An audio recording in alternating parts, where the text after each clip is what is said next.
Tunisie qui connaît une reprise timide du tourisme. 500 000 Français attendus cette année, c'est 3 fois moins qu'il y a 10 ans avant les attentats.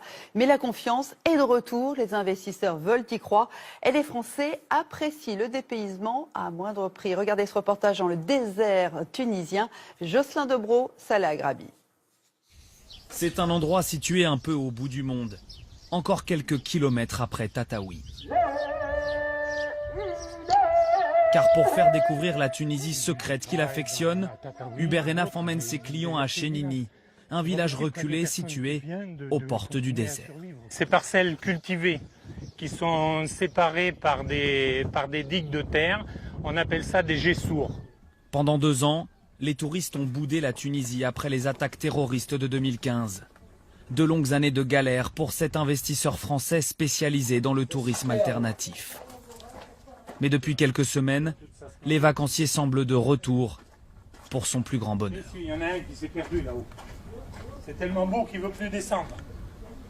Un grand soulagement, un grand plaisir pour la Tunisie et un grand soulagement pour nous au niveau de l'activité parce que le niveau qui est atteint en ce moment permet à l'entreprise une certaine pérennité. Donc effectivement, ça redémarre.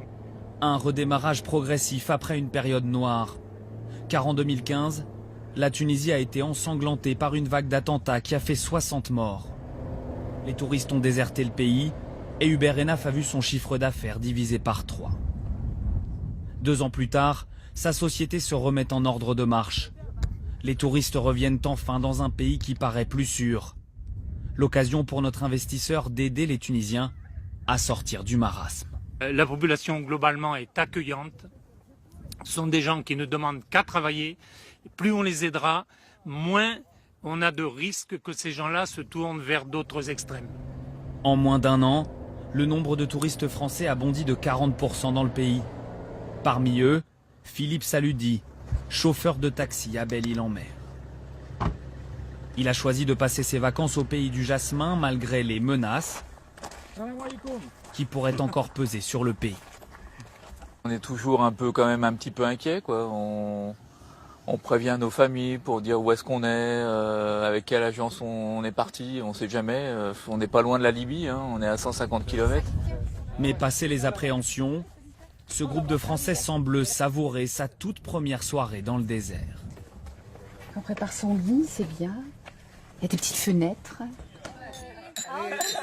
Et pendant qu'ils trinquent au milieu des dunes, Et merci d'être venu dans le désert avec nous. les employés de ce campement s'activent derrière les fourneaux. Ils sont près d'une dizaine à vivre exclusivement grâce au tourisme. Certains d'entre eux avaient perdu leur emploi, d'autres étaient au chômage technique. Alors pour eux, cette reprise touristique est une bouffée d'air frais. Ce sont ces touristes qui sauvegardent nos emplois et nous permettent de survivre. Ce sont des gens très engagés. Vous imaginez, certains viennent jusqu'ici en plein désert et dépensent beaucoup d'argent. Alors forcément, on est les premiers à les soutenir et à les encourager. Et le charme semble opérer. Car ici, certains visiteurs parlent aussi de leur voyage comme d'un acte militant pour soutenir l'économie locale. On vient aussi dans le but de se faire plaisir, de découvrir et puis de faire travailler les Tunisiens également. C'est de l'argent qui rentre dans l'économie locale et je pense que c'est important.